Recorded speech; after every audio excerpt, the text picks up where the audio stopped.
Chers adhérents, chers invités, chers collaborateurs, c'est toujours avec un grand plaisir que nous nous retrouvons pour retracer le bilan de l'activité d'AS Entreprises. Cette année, notre assemblée revêt pour ma part un caractère bien particulier. Le thème, c'est la musique, mais il n'y a pas que ça. Elle représente une étape importante de ma vie professionnelle, celle de la passation de la direction à Frédéric Samin. Pour cette raison, nous réalisons ce rapport d'activité à deux voix. Au cours des 13 années passées à la direction d'AS Entreprises, nous avons réalisé ensemble de nombreuses transformations en nous adaptant sans cesse aux mutations économiques, technologiques et sociétales, et en ajustant nos prestations pour répondre aux attentes de plus en plus diversifiées et complexes de nos adhérents. Ainsi, depuis 5 ans, AS Entreprises s'est engagée dans la digitalisation de ses activités, en automatisant une partie de sa production comptable. Comme vous pouvez le constater, le nombre de factures enregistrées automatiquement ne cesse de progresser. La mise à disposition de la plateforme collaborative AS Gestion marque notre volonté d'anticiper l'arrivée de la facture électronique, qui sera l'objet effectivement d'un débat tout à l'heure. Aujourd'hui, 638 adhérents l'utilisent régulièrement. L'intégration progressive de l'intelligence artificielle générative dans nos outils, dans nos activités, qu'il faut aborder avec beaucoup de prudence, nous permettra de gagner en efficacité. Pour autant, ces outils innovants et révolutionnaires ne remplaceront ni le jugement, ni la présence humaine qui reste au cœur de nos missions.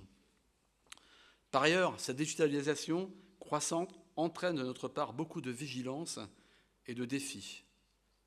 Les récents événements qui ont touché de nombreux cabinets comptables nous alertent et nous obligent à la prudence en rappelant à chaque collaborateur et adhérent l'importance de la sécurité.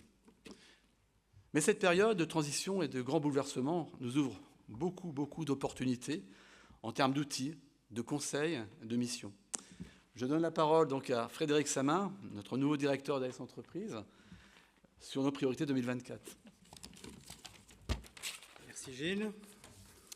Donc même si le tempo est serré, si tu le permets, avant d'évoquer nos priorités pour 2024, je vais commencer par me présenter. Donc, étant issu d'une famille de commerçants, donc, vous imaginez que j'ai commencé tôt, voire très tôt, les différents métiers de la comptabilité. Ma carrière professionnelle se résume en 16 années en tant que comptable et chef d'équipe dans différents centres de gestion et de 16 années en qualité de directeur administratif et financier du groupe FDSEA et donc d'AS Entreprises. Mes valeurs reposent sur l'intégrité, la transparence et la passion de réussir ensemble, donc adhérents et collaborateurs, et en responsabilité les défis de demain. Alors, nos priorités, je vais en évoquer deux. La première, tu l'as déjà dit, nous sommes entrés dans une nouvelle ère, celle du numérique. Nous n'avons donc pas d'autre choix que de l'accepter et de faire en sorte que cette nouvelle contrainte devienne une opportunité pour tous. Les outils sont les moteurs de l'efficacité. Nous devrons rester compétitifs et répondre à vos besoins. Stéphanie et Pascal vont aborder juste après la facture électronique qui nous concerne tous. Mais je peux vous assurer que demain, il n'y aura pas que la facture qui sera électronique. Il y aura l'ensemble des flux administratifs. Le devis, l'aide de mission, vous l'avez peut-être déjà remarqué chez nous. Bon de livraison, j'en passe. Nous aurons, je pense, encore l'occasion de vous en parler lors de notre prochaine Assemblée générale l'année prochaine. La deuxième priorité me tient personnellement à cœur. Il s'agit d'améliorer nos services pour vous apporter de la sérénité et de la sécurité dans la gestion de vos entreprises. Notre qualité de service est excellente, mais parfois pas assez satisfaisante. Notre organisation actuelle ne nous permet pas de gérer les imprévus qui font maintenant partie de la gestion quotidienne. Je peux vous assurer que nous avons beaucoup d'imprévus. D'ailleurs, juste après, Franck lèvera aussi un peu le voile sur la gestion RH que nous vivons au quotidien. De ce fait, nous avons constitué une petite équipe en interne qui travaille nos priorités et qui n'ont d'autre but que de vous satisfaire tout en améliorant le travail, le quotidien des collaborateurs. L'amélioration de la qualité de service comprend également le retour de nos services sur la gestion prévisionnelle et les analyses de groupe. Ces services ont été dégradés à la suite de notre changement de chaîne comptable. Légitimement, nous avons consacré toute notre énergie sur la partie réglementaire pendant cette période, donc la production des liasses et autres déclarations. Aujourd'hui, nous pouvons revenir à nos fondamentaux.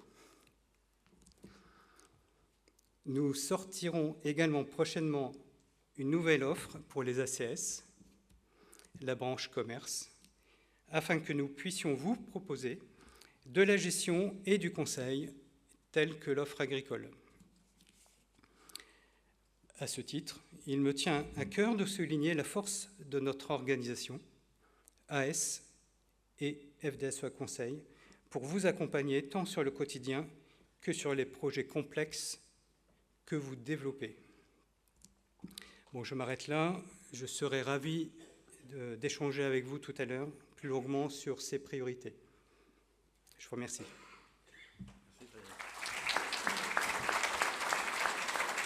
Merci. Donc cette année, nous avons souhaité revenir sur l'arrivée de la facture électronique, l'arrivée annoncée de la facture électronique, en vous proposant un quiz, vous allez voir, une animation. Donc j'appelle Pascal Billard, directeur adjoint d'AS Entreprise, et Stéphanie Bénard, chargée des outils digitaux, à qui je cède la parole. C'est parti.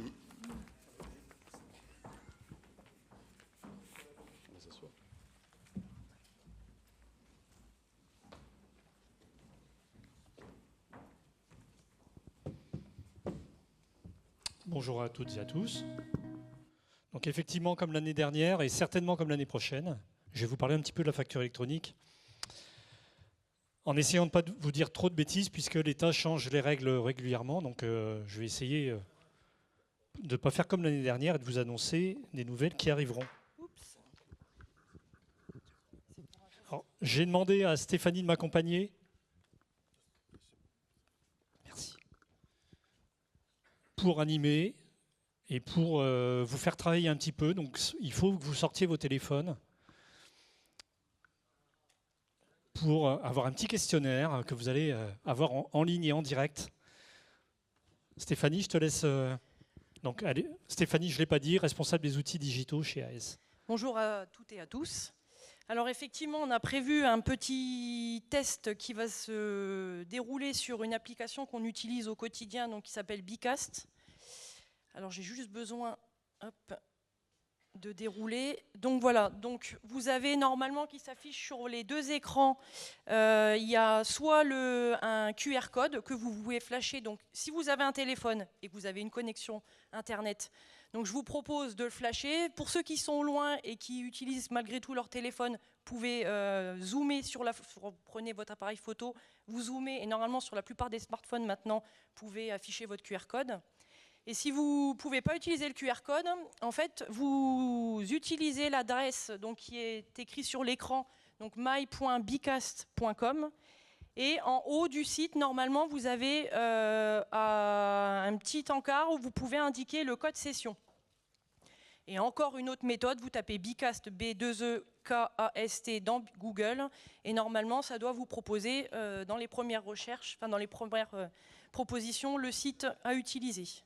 Je vous laisse juste quelques instants pour ceux qui veulent se connecter. Et puis pour les autres, ceux qui n'ont pas de smartphone ou qui ne souhaitent pas se connecter, simplement vous pouvez sur les deux écrans participer malgré tout au questionnaire. Il n'y a pas de champagne supplémentaire selon les réponses, je vous rassure. Non, il n'y a pas de classement, c'est anonyme, hein, il y a un petit surnom qui va vous être attribué. On ne fera pas de classement. C'est ce qu'on dit que c'est anonyme, oui. Oui, c'est anonyme. Vous allez avoir un petit nom. Moi, par exemple, je suis connectée, je m'appelle Licorne Savante. Voilà, vous verrez le petit nom qui vous est attribué. Et donc, il n'y a pas de classement. Hein. Aujourd'hui, vraiment, la seule médaille qui est remise, ça sera Agile. On lui a promis qu'il n'y aurait pas d'autres classements. Alors ça va arriver justement, excusez-moi, vous avez raison. Et en fait, je vais lancer les questions une par une. Alors il n'y en a pas beaucoup, hein, il y en aura 5 en tout. On va se les répartir avec Pascal. Mais effectivement, si vous êtes déjà connectés, c'est parfait. Je sais pas, on y va ? Alors, donc l'objectif, c'est de vous présenter de manière un petit peu plus ludique la facture électronique et de rendre le sujet peut-être un petit peu, alors je ne veux pas aller jusqu'à dire passionnant, mais en tout cas peut-être un petit peu moins embêtant. Donc la première question, il y a 30 secondes, c'est une question à choix unique, hein. C'est une facture PDF envoyée par email. Est-elle une facture électronique au sens de la réforme ? On vous laisse choisir. Il y a une petite musique d'attente.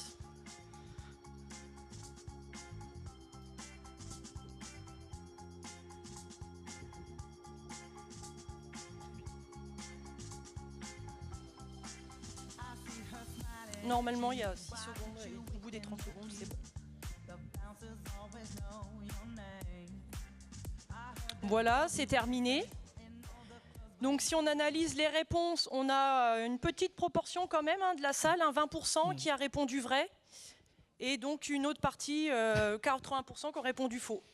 Alors la majorité a raison, effectivement, hein, ce n'est pas une facture électronique, un envoi de facture par mail d'un PDF. C'est pas si simple, parce qu'en fait c'est tout un flux de données qui va transiter et qui va aller non seulement au client, mais également à l'État. Donc une facture par mail ne va pas aller directement aux impôts, bien évidemment, alors que dans le flux de la facture électronique, ça ira jusqu'aux impôts. Vous avez quelques petits commentaires voilà, à l'écran. On va pouvoir passer à la question suivante. Alors, question suivante. Toutes les entreprises seront concernées par la réforme de la facturation électronique à compter du 1er septembre 2026. On vous propose cette date-là. Il n'y a pas de piège.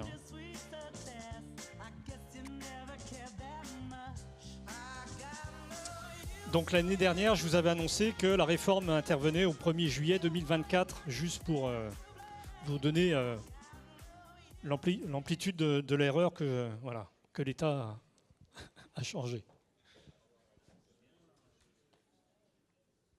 Il reste 5 secondes.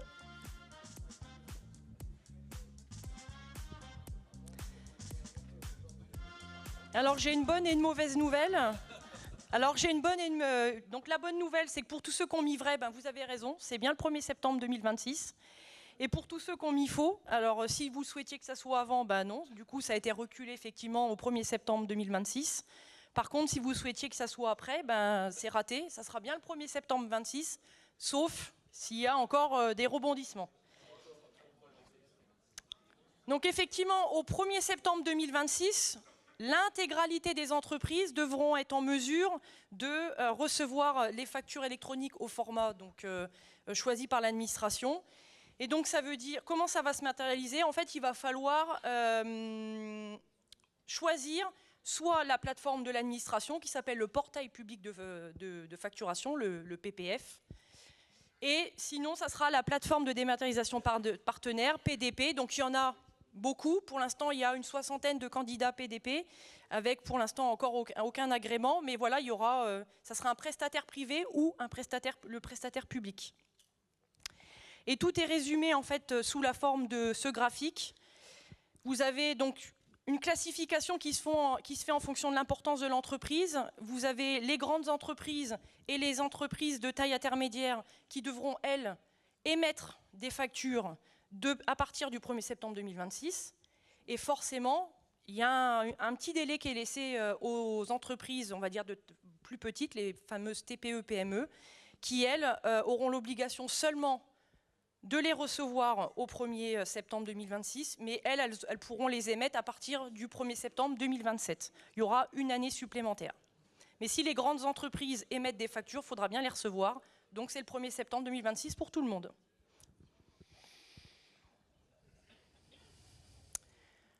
Là, le questionnaire, il se complique un tout petit peu, puisqu'on va aborder les deux principaux piliers de la réforme. Ces deux notions qui sont sous leur forme anglaise, donc il faudra vous habituer, si vous ne souhaitez pas en tout cas l'utiliser, au moins à l'entendre. Donc on va commencer par le e-invoicing, et en fait, pour vous présenter ce que c'est, je vais vous demander de me dire ce que c'est. Donc vous avez 30 secondes, il y a plusieurs propositions et il y a plusieurs choix possibles. Alors pour ceux qui ne parlent pas anglais, vous pouvez mettre que vous ne parlez pas anglais, mais ça ne sera pas la bonne réponse.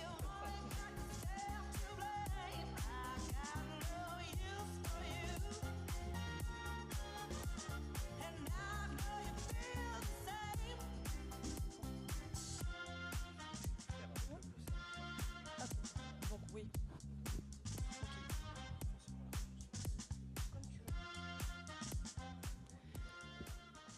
Donc, j'ai entendu que vous n'aviez pas eu le temps. Du coup, vous n'avez pas vraiment faux, donc c'est déjà bien.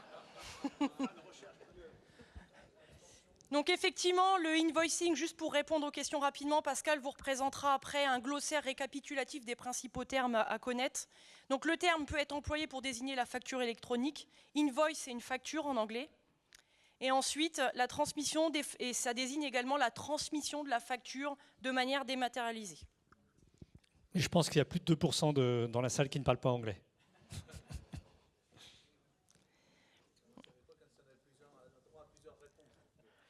Alors, pour le terme suivant, le e-reporting, là, ça se complique encore un petit peu. C'est encore un peu plus technique. Mais il y a des propositions aussi. Oui, exactement. Il y a plusieurs choix possibles.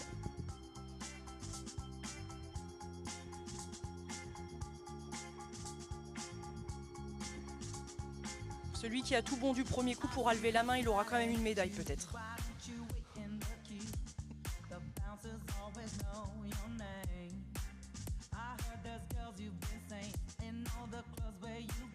Reste 5 secondes, il y a très peu de réponses. On n'a pas le temps. Timing serré. C'est pas si mal que ça au niveau des réponses. Donc effectivement, le e-reporting, ça désigne la transmission à l'administration des données de paiement relatives aux prestations de services, la transmission à l'administration de certaines informations relatives aux opérations que vous allez effectuer avec des clients particuliers. Donc certains d'entre vous en font, c'est pratiquement leur quotidien.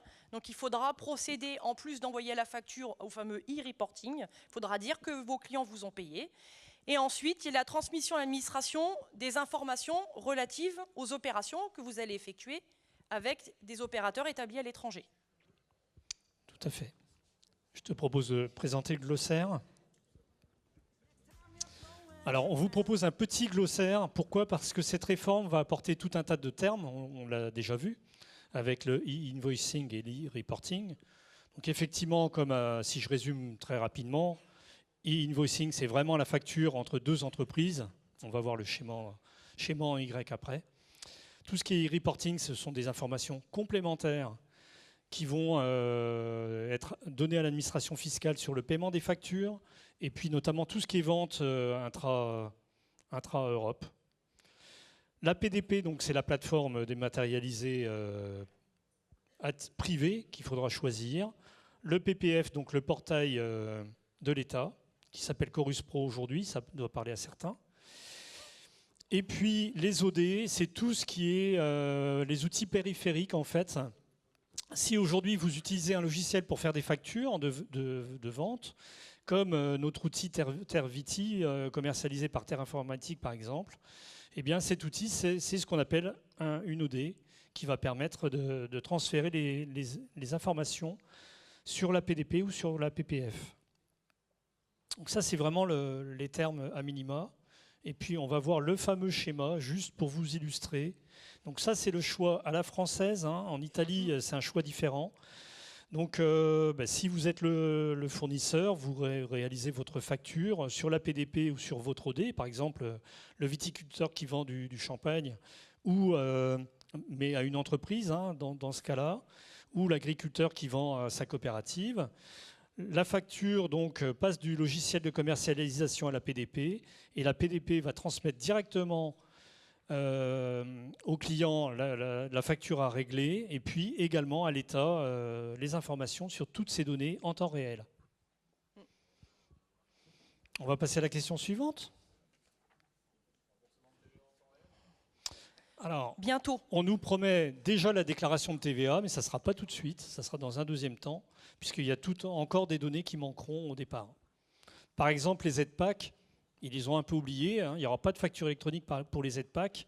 On doit les déclarer accessoirement sur la déclaration de TVA. Donc il faudra bien les compléter à la main. On peut les oublier si on veut, effectivement.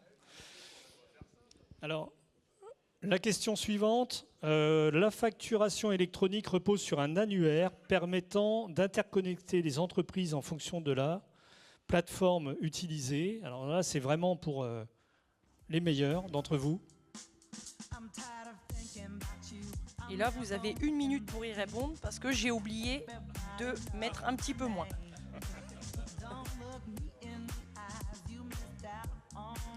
Non. Et vous n'avez que 2 propositions.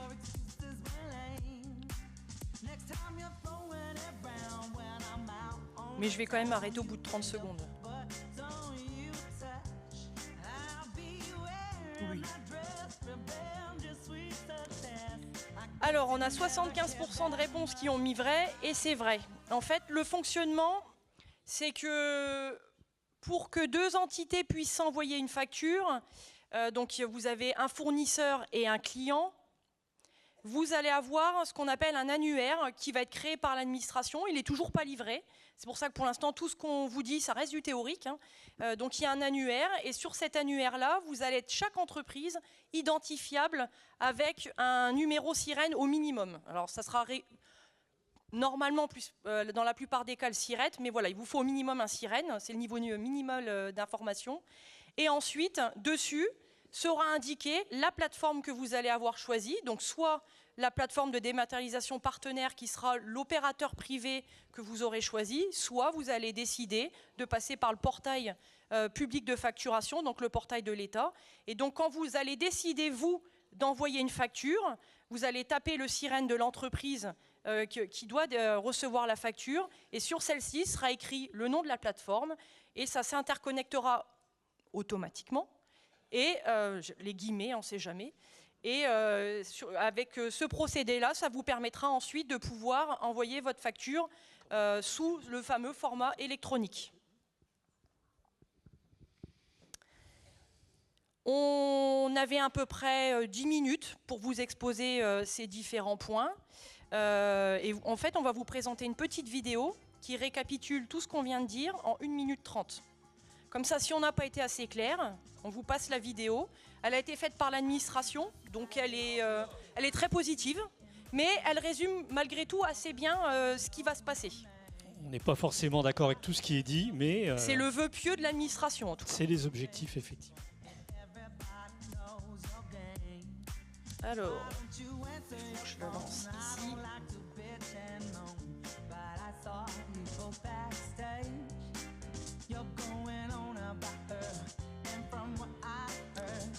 Alors il n'y a pas de son, c'est normal, c'est la petite musique de fond.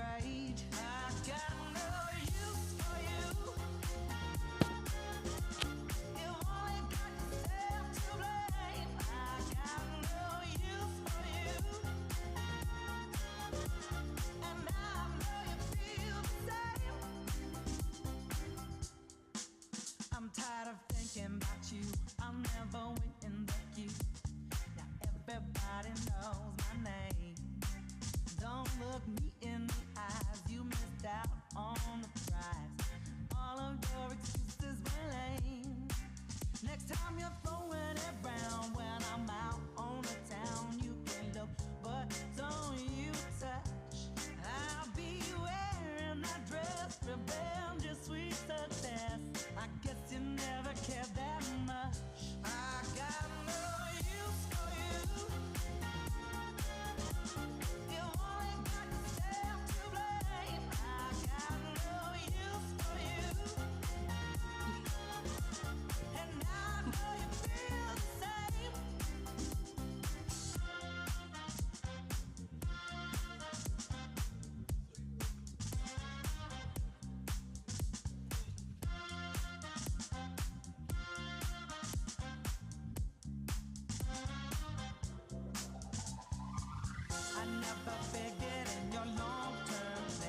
On va finir cette petite vidéo sur Tout le monde y trouve son compte.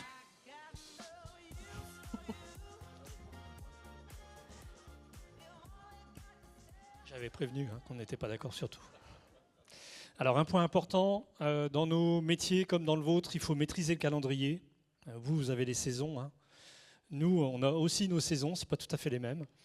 En tout cas, ce qu'on prévoit de faire sur ce sujet, c'est de vous envoyer un questionnaire qui est important en juin 2024, c'est-à-dire dès le mois prochain, pour mieux vous connaître et prévoir un petit peu les missions, les services qu'on va proposer et les moyens qu'on va mettre en face. Donc on vous connaît déjà, bien évidemment, mais on va aller un peu plus loin sur vos équipements informatiques, sur les outils que vous utilisez, quels sont vos clients pour essayer de préparer tout ça au mieux. On a pour objectif également au 4e trimestre 2024 de communiquer sur la plateforme qu'on aura choisie et qu'on vous proposera.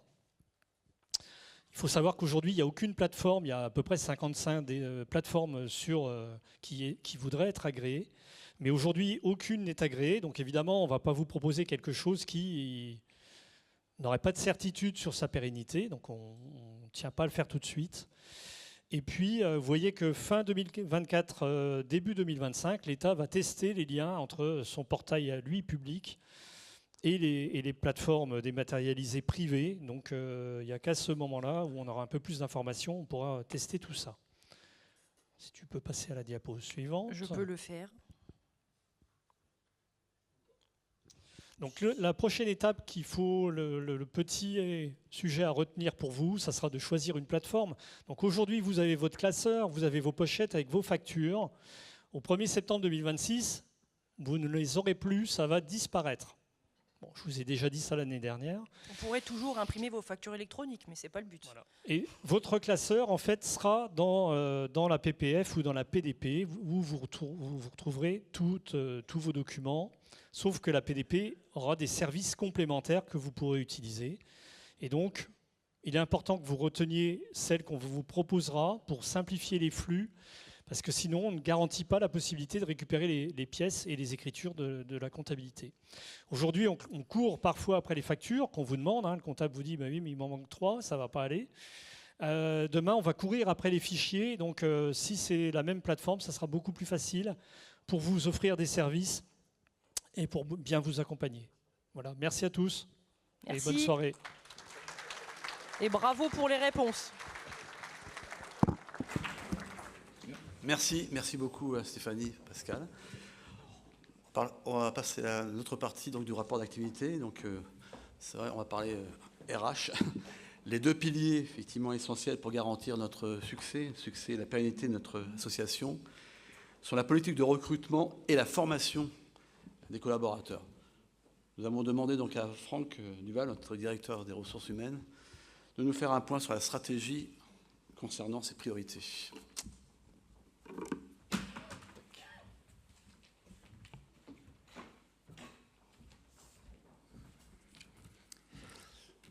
Bonsoir à tous. Effectivement, l'ARH n'est pas forcément un long fleuve tranquille, et vous le savez tous dans cette salle, parce que vous êtes tous potentiellement des employeurs.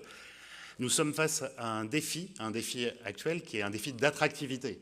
Aujourd'hui, nous recherchons des compétences, tous dans cette salle, pour accompagner nos adhérents et nos clients. Nous sommes comme beaucoup de cabinets, et une étude de Michael Page indique que 66% des cabinets et des entreprises aujourd'hui rencontrent des difficultés dans leur recrutement. Je dirais que c'est même plus que 66%. Quand on écoute le terrain, on a aujourd'hui cette difficulté à retrouver et à trouver des compétences. AS n'est pas une exception, mais reste actif dans ce domaine avec une conjoncture qui est défavorable, mais sur laquelle nous travaillons depuis 10 ans. Ça ne fait pas quelques mois que nous travaillons dessus. Depuis 10 ans, nous avons mis en place beaucoup d'actions pour maintenir une dynamique, mais également attirer des compétences. En termes d'actions, nous mettons en place des actions permanentes pour faire coïncider notre organisation interne, les compétences nécessaires, et en intégrant les attentes qui sont les vôtres, celles de nos adhérents, notamment dans des décisions de travail collaboratif, Frédéric a évoqué quelques sujets dans ces 2 priorités, mais également dans des décisions organisationnelles que nous verrons plus tard. Nous accompagnons aussi l'évolution et l'acquisition des savoirs avec une grosse action engagée il y a plus de 10 ans avec Isabelle Petit sur l'alternance, qui aujourd'hui est quelque chose qui est un élément fort de notre organisation. Nous avons plus de 19 alternants dans nos équipes pour préparer les compétences de demain. C'est un sujet sur lequel je suis très attaché et 75% de nos alternants restent en CDI chez nous. C'est une réussite. Ce sont vos futurs, vos actuels comptables. Nous avons également anticipé des besoins futurs par rapport aux missions de nos collaborateurs. Je ne vais pas reprendre la facture électronique, je pense que les 2 intervenants ont beaucoup mieux parlé de celle-ci que moi. Il n'en demeure pas moins que nos métiers vont changer, que vos attentes vont changer avec cette facture électronique qui se présente à nous et qui va changer les métiers et leur organisation. Nous nous attachons aussi à adapter nos outils aux attentes des adhérents et des collaborateurs. Nous avons mis en place notamment une téléphonie sous IP, on va dire Internet, qui permet de contacter les collaborateurs lorsqu'ils sont en télétravail ou dans d'autres phases hors de leurs antennes. Si je parle également des conditions de travail, j'ai corrigé un petit peu ce que tu as dit, Romain, sur l'antenne de Châlons. Elle va être livrée en mars 2025. Pas dans 2 ans. Mais on investit également sur nos locaux. Elle sera livrée. Aujourd'hui, c'est un petit peu très aéré, aujourd'hui et demain. Il n'y a plus de fenêtres, mais à partir de mercredi, on aura des fenêtres partout. Toutes ces actions, parfois dans l'ombre, concourent aujourd'hui à ce que 48 collaborateurs nous aient rejoints pour compléter nos équipes, mais également pour remplacer beaucoup de départs à la retraite. On a parlé de la pyramide des âges, on a beaucoup parlé retraite, n'est-ce pas Gilles? Il n'y a pas que toi. On a également des collaborateurs qui ont fait valoir leur droit à retraite et nous avons intégré 48 collaborateurs au cours des 3 dernières années. Pour gérer ces évolutions, ce sont plus de 180 entretiens et plus de 400 CV qui ont été analysés par le service RH. Et en conclusion, parce que on m'a demandé d'aller très vite, le timing et le tempo est très serré pour laisser la place au chef d'orchestre, je dirais que, pour rester dans le thème, malgré quelques fausses notes parfois, notre harmonie est là et c'est un plaisir d'accompagner le bel orchestre d'AS. Merci beaucoup. Merci. Pour terminer effectivement ce rapport d'activité, je souhaiterais revenir sur les actions d'AS Entreprises et de FEDE Conseil avec la FNSEA. Notre président en a parlé tout à l'heure, c'est très important, puisqu'on a tout un réseau qui se met en place. AS Entreprises fait partie d'un réseau national FNAS, et nous sommes intervenus avec nos expertises, nos analyses. On a contribué énormément donc, à obtenir, pour l'ensemble des agriculteurs, je dis bien l'ensemble des agriculteurs, des avancées fiscales et sociales significatives. Alors, on a eu beaucoup de mesures fiscales. Je pense que sur toute ma carrière, c'est une année vraiment exceptionnelle sur toutes les avancées qu'il y a eu. Rappelez-vous, augmentation du seuil d'exonération des plus-values, abandon de la trajectoire de sortie de la détaxation du GNR, seuil micro BA qui est remonté, plafond de la DPE également relevé, donc énormément de mesures. Et la prochaine loi de finances pour 2005 va nous réserver effectivement, je suis optimiste, beaucoup de mesures importantes.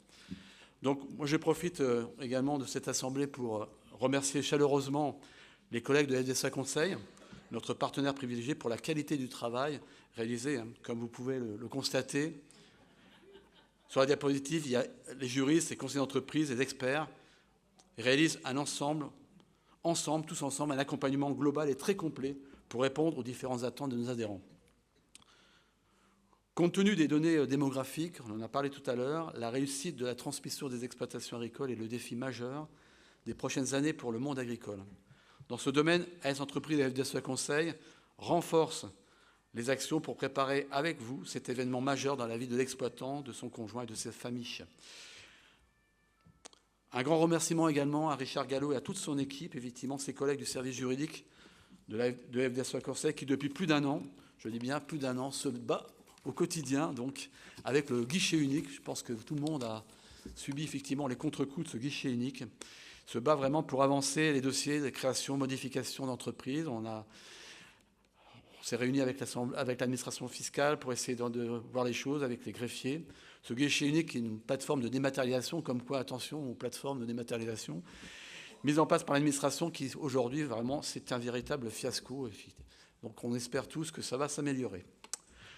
Comme vous pouvez le constater à la lecture de ce rapport d'activité, notre rôle dépasse largement celui de la gestion comptable de vos dossiers. AS Entreprises, avec FD-SOA Conseil, sont en première ligne pour défendre les intérêts des adhérents et plus globalement des agriculteurs et des viticulteurs.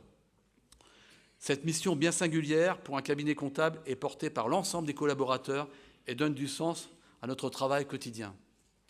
Je suis très fier d'avoir incarné pendant ces 13 années les valeurs de notre association, d'avoir contribué à son développement. Mais le moment est venu de passer le flambeau à Frédéric Samin et de lui dire qu'il a bien de la chance de travailler avec des collaborateurs formidables, engagés, au service d'adhérents fidèles et confiants en l'avenir d'AS Entreprises. Merci à vous tous.